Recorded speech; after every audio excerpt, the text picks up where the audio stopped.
munaasabad ballaaran oo si heersara loo saagaasmay ayaa waxaa habeennimadii xalay tolay ka qabsoontay hoolka weyn ee ka dhex binaysan hoteelka ra'iisul magaalada Boorama. ujeedada munaasabadan ayaa ahayd mid beelaha shanta Yoonis Ciisaan ee beelaha Jibriil Yoonis ee gobolka Awdal ay taageerada ugu muujinayeen labada murashax ee isku sidkan ay ku kala matali doona golaha deegaanka magaalada Boorama iyo golaha wakiilada gobolka Awdal. munaasabadan ballaaran ayaa waxaa ku lamaanay sidii ay isku baran lahaayeen beelaha shanta ee xilligan ku midoobay dhanka siyaasadda iyo sidii bulshadooda ay ugu wacyigelin lahaayeen asdaamaha ay kala wataan murashaxiintan ay codka ay siinayaan maalinta doorashada. waxaana munaasabadani taageerada loogu muujinaya Professor Axmed Maxamed Cateeye oo u taagan xilka xildhibaanimo ee golaha baarlamaanka iyo sidoo kale Dr. Mawlid Sheekh Maxamed Cabdi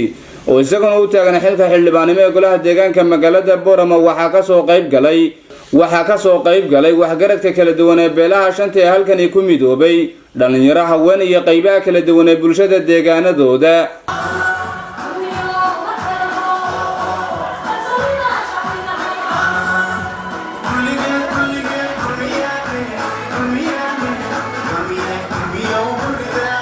waxaana barbilaba munaasabadani taageerada loogu muujinaya labada murashax ee isku sidkan hadalka waxaa iska daba qaatay dhalinyaro waxgarad haween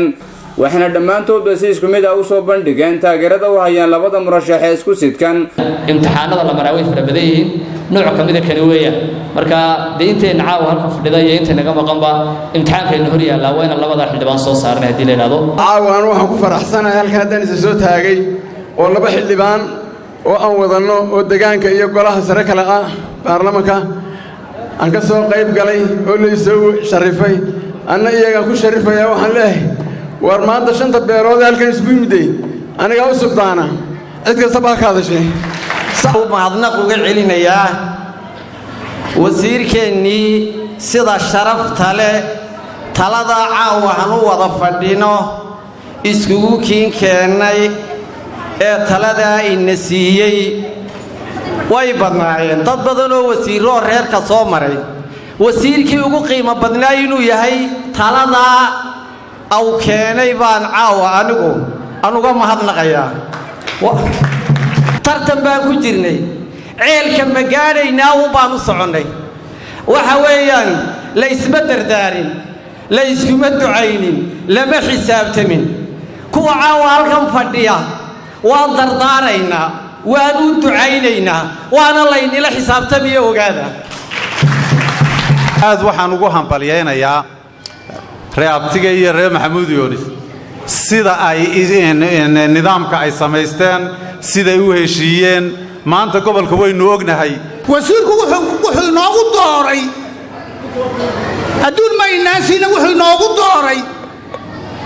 tayada aan leenahay buu noogu dooray magacaan leenahay buu noogu dooray labada aynan waxa laynaga doonayaa labada aynan inaan soo saarno inaan orod ku soo saarno inaan lalabari ku soo saarno yaa laynaga rabaa. shanta beelood ee halkan iskugu yimiday ee labada xildhibaan wata deegaanka iyo baarlamaanka waxa loo baahan yahay inaad dadaashaan. dadaal baa maanta wax lagu soo saarayaa. waxa aan idinku dardaarayaa xildhibaanka Hargeysa jooga shanta beelood buu xildhibaan u yahay. hadday wada socdaanna shantaad wax u qaban hadday kala socdaanna wax maquula wataano shantu cidu ku timaadana shantaad wax u qaban. shantaasaa ku dooratay iyo walaalaheen waxay nagu soo biireen iyaguna inala saaxiiba rag baa inay nala saaxiibaan doonay kuwaana waan ku darsan doontaan. xildhibaanka deegaanka waxaan leeyahay shantaa reer iyo wixii aan ku darsanna tolkeed baad xildhibaan u tahay. dad kitaabka quraanka haysta dadkooga iyo dalkooga daneeya Allah idinka dhigo. waxaan ballan qaadaynaa haddii ilaahayna gaadhsiiyo inaan codkayaga iyo caruurtayaga iyo caqligayaga iyo xoolahayaga la garab joogsan doono ilaahayna nala qaban doono insha Allah. sidaas islamada waxa dhankooga hadalka iska daba qaatay qaar ka mid ah xildhibaanadii hore golaha deegaanka magaalada Boorama waxaana si heer sare u soo dhoweeyey labada murashax ee isku sidkan ee u kala tartamaya golaha baarlamaanka iyo golaha deegaanka magaalada Boorama. waa codkiina maanta laba cod milyan hal cod baan inaanu isla garanno si ilaahay dartiya ugu mutadawacno labada nin ee tolweynaha beesha ka soo jeeda inaanu dooran karno oo mid calaamadiisu tahay mooyaha inanka kale golaha deegaankuna calaamadiisu tahay 209 inteena xaggan joogta iyo inta xaafadda joogtaay inaynu damaanad qaadi karno soo igama damaanad qaadaysaan codka inaan siino soo ilaahay naguma ogo annaguna wuxuu ilaahay nagu og yahay laba cod baan leenoo codna waa deegaan codna waa baarlamaan inaynu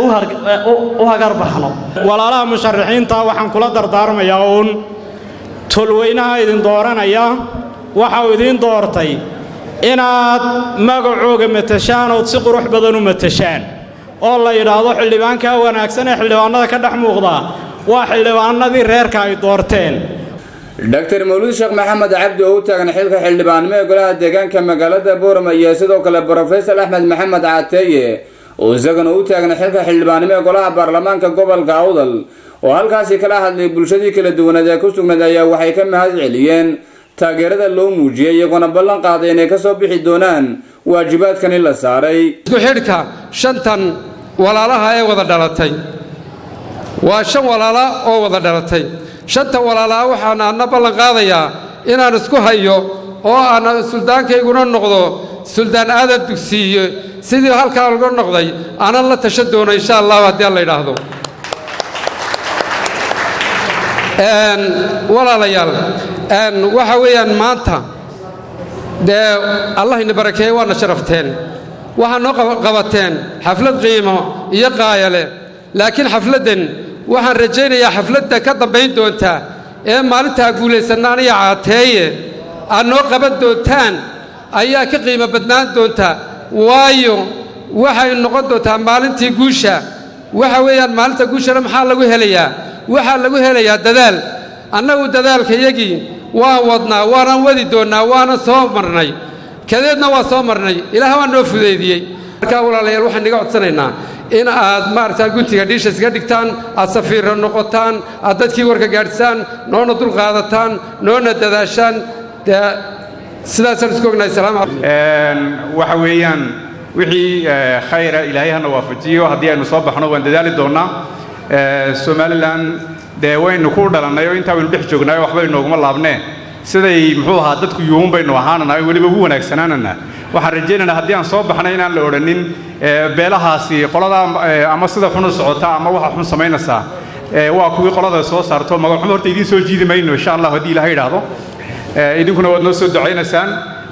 guntiga gabagabadii waxaa munaasabadan hadalka soo afmeeray gudoomiyaha xisbiga xaakimka talada dalka iyo kulmiye gobolka Awdal Cabdiqaadir oo jar waxaana uu si weyn u soo dhaweeyay murashaxiintan isku sidkan ee halkan xafladda loogu qabtay ka doorashadan ku arkaysaa waxa weeye